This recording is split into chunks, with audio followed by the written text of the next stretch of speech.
What's up, fellow helpers? Are you struggling to figure out how to be of service to people?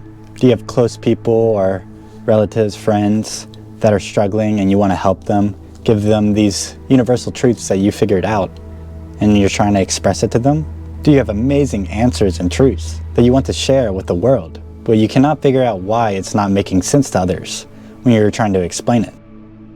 Well, let's take a deep dive into the metaphysics of the best way of solving these problems.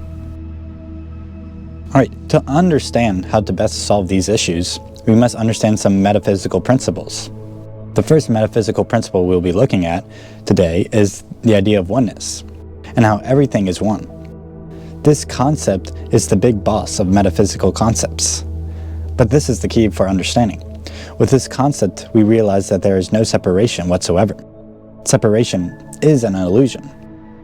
And to know we're all one, we can deduce that to help others, we must help ourselves. We can see that this is how it works from multiple different metaphysical examples. Let's look up the idea of vibrations and collective consciousness. Through oneness and the understanding that we are all just a collective consciousness perceiving itself, then we know any work that is done on one individual is done on the rest. From the lens of quantum mechanics, let's look at the quantum particle. A quantum particle cannot do work until it has a charge. And work implies the ability for a particle to create a change in the environment. Now, we are quantum beings. This is how we work, how our energy works. So, by working on ourselves, changing our internal environment, we change the external environment, which can be people. But it is also this rule that shows us if people are not ready to change their own charge and do the work, they will not change. This is the illusion of free will. This is a spiritual trap that I think many people have fallen into, and I have before as well. You cannot force feed people spiritual truths if they're not ready for it. This is what Jesus was saying when he was saying, "I am speaking to the people whose ears are open." This is the work of the spiritual ego. So the best way to help people who do not want to change is by raising your own vibration, which in turn is raising the collective consciousness. You can see many examples of this happening throughout human history in your own lifetime. As you raise your internal vibration and awareness, the collective consciousness rises. It seems the more and more people are waking up to the truth. This is also why you like hanging around other spiritual or high vibrational people, because that helps expand growth. Let's look at one of the best spiritual teachers I know, Jesus, and how this is a true metaphysical principle. In Matthew 7:3, Jesus says, "Why do you look at the splinter in your brother's eye, but fail to notice the log in your own?" This is implying that until you help yourself, you will not be able to help others. I mean, this truth has been repeated by many great teachers and philosophers and scholars. And it's that you cannot change the world until you change yourself.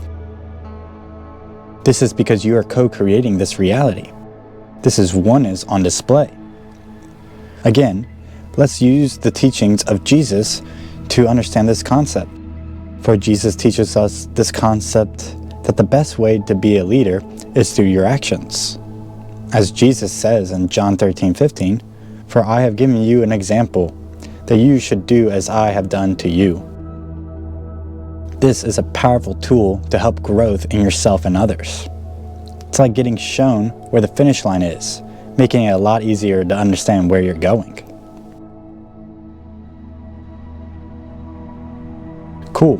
As well as doing this amazing concept that I just talked about, and you still feel the urge to share the good news to the world, here's more solution. You must first understand that all anyone can understand is their own experience. Words are merely a tool to try to express these experiences, but the words cannot give the experience. This is their limitation. I mean, if I said the word bed, we would have different definitions and different imagery of the bed. So the only way words can help express the universal truth is by being the mirror, making the question. If you start spitting these spiritual truths for someone who is not ready to hear or question, you are going to sound insane. But to be the mirror, be the guide, and be the finish line, and open yourself up to serve others is the goal, to help others. Everyone's problem can only be solved in their own thoughts and emotions. So the best help is to be the reflection so that they can question themselves and their reality. Let's look at an example. You try and try over and over again to tell someone who has not had these experiences of oneness that this is the truth of reality. You repeat these same truths about oneness, they're not getting the conceptual understanding of it.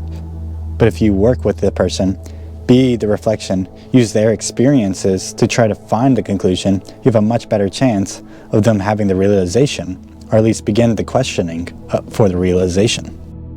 For anyone can only truly know through their own experience.